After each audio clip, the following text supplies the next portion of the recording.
The English Convention was an assembly of the Parliament of England which transferred the crowns of England, Scotland and Ireland from James II to William III.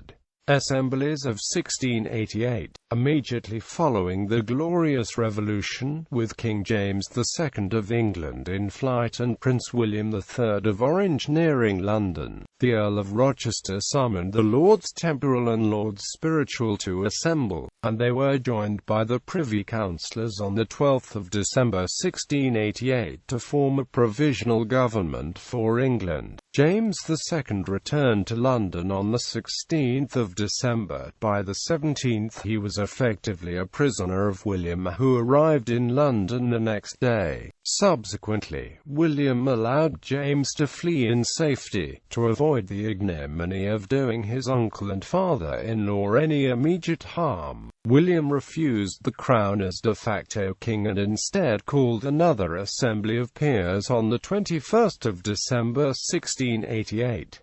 On 23 December James fled to France. On 26 December the peers were joined by the surviving members of Charles II's Oxford Parliament, ignoring the MPs who were just elected to James's loyal Parliament of 1685.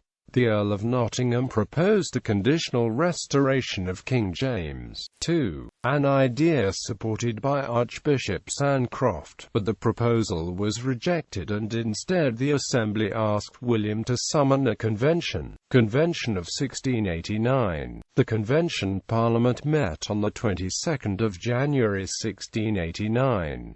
The Parliament spent much time arguing over whether James II was considered to have abdicated or abandoned the throne in some manner and who then should take the crown. The Whigs referred to theories of social contract and argued that William alone should now be king. A few radical Whigs argued for a republic, but most Whigs argued for a limited monarchy. The Tories favoured the retention of James II, a regency, or William's wife, Mary, alone as queen. Archbishop Sancroft and loyalist bishops preferred that James II be conditionally restored. On 29 January, it was resolved that England was a Protestant kingdom and only a Protestant could be king, thus disinheriting a Catholic claimant. James was a Roman Catholic. By the beginning of February, the Commons agreed on the term abdicated and that the throne was vacant, but the Lords rejected abdicated as the term was unknown in common law and indicated that even if the throne was vacant, it should automatically pass to the next in line, which implied it was to be Mary. However, on 6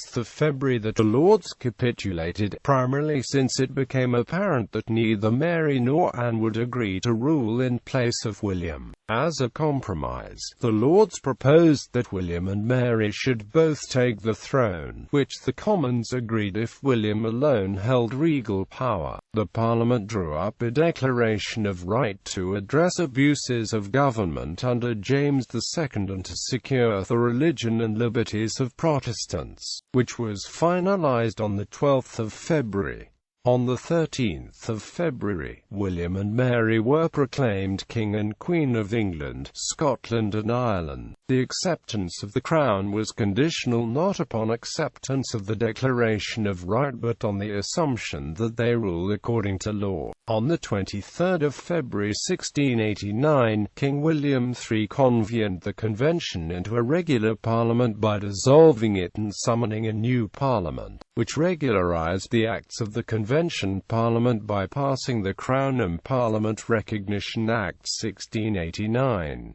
Effect on 13 colonies. The Convention Parliament of 1689 would be imitated in the 13 colonies, and the use of such conventions as an instrument of transition became more acceptable and more often used by the colonies, resulting most notably in the 1787 Constitutional Convention which drew up the United States Constitution.